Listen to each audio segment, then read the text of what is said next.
एक बार की बात है, द्वारका में भगवान श्री कृष्ण अपने दरबार में बैठे थे। अचानक एक गरीब ब्राह्मण उनके पास आया और अपनी गरीबी की समस्या बताने लगा। ब्राह्मण ने कहा, हे प्रभु, मेरी हालत बहुत खराब है। मेरे पास खाने के लिए कुछ नहीं है और मेरे परिवार को भी कष्ट हो रहा है। कृपया मेरी सहायता करें। श्री कृष्ण ने उसे ध्यान से सुना और मुस्कुराते हुए कहा, ब्राह्मण देवता, चिंता मत करो, मैं तुम्हारी मदद अवश्य करूंगा। तुम कल सुबह समुद्र तट पर आओ, वहां तुम्हें अपनी समस्या का समाधान मिलेगा। ब्राह्मण ने भगवान के वचन पर विश्वास किया और अगले दिन सुबह समुद्र तट पर गया। वहां उसने देखा कि एक विशाल जहाज किनारे पर खड़ा है। जहाज का कप्तान उसे देखकर उसके पास आया और कहा, भगवान श्री कृष्ण ने मुझे बताया था कि तुम यहां आओगे। इस जहाज में बहुमूल्य रत्न और संपत्ति है, यह सब तुम्हारा है। ब्राह्मण ने खुशी से उस संपत्ति को स्वीकार किया और अपने परिवार के साथ सुखी जीवन बिताने लगा। उसने अपने गांव के लोगों की भी मदद की और श्री कृष्ण के प्रति उसकी भक्ति और भी गहरी हो गई। इस कहानी से हमें यह सीखने को मिलता है कि भगवान अपने भक्तों की सहायता हमेशा करते हैं।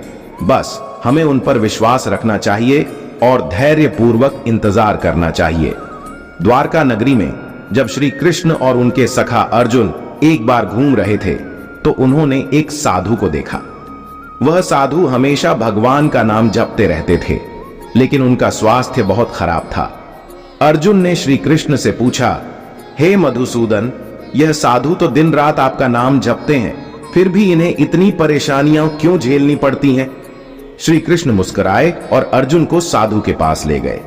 साधु ने श्री कृष्ण को देखकर कहा, प्रभु, आप आए हैं, यह मेरे लिए सबसे बड़ा आशीर्वाद है। श्री कृष्ण ने साधु से पूछा, आपको कोई शिकायत तो नहीं है? साधु ने उत्तर दिया, प्रभु, आपके नाम का जप करते हुए मुझे किसी भी प्रकार की कठिनाई का अनुभव नहीं होता। यह सब तो आपके प्रति मेरी भक्ति की परीक्षा है। मैं हर हाल में प्रसन्न हूँ। श्री कृष्ण ने अर्जुन की ओर देखा और कहा, देखो अर्जुन, जो सच्चा भक्त होता है वह किसी भी परिस्थिति में ईश्वर की भक्ति और विश्वास नहीं छोड़ता। उनके लिए हर स्थिति में भगवान का स्मरण ही सबसे बड़ा धन है। अर्जुन ने इस बात को समझा और उन्होंने भी हर परिस्थिति में भगवान की भक्ति करने का संकल्प लिया। इस कहानी से यह शिक्षा मिलती है कि चाहे परिस्थिति कैसी भी हो, सच्चा भक्त वही है जो हर हाल में ईश्वर की भक्ति और विश्वास बनाए रखता है। यह कहानी हमें सिखाती है कि जीवन में चाहे कितनी भी मुश्किलें आएं, हमें भगवान पर अटूट विश्वास और भक्ति बनाए रखनी चाहिए। यही सच्ची प्रेरणा और सफलता का मार्ग है। दोस्तों, वीडियो पसंद आए तो लाइक और सब्सक्राइब करें।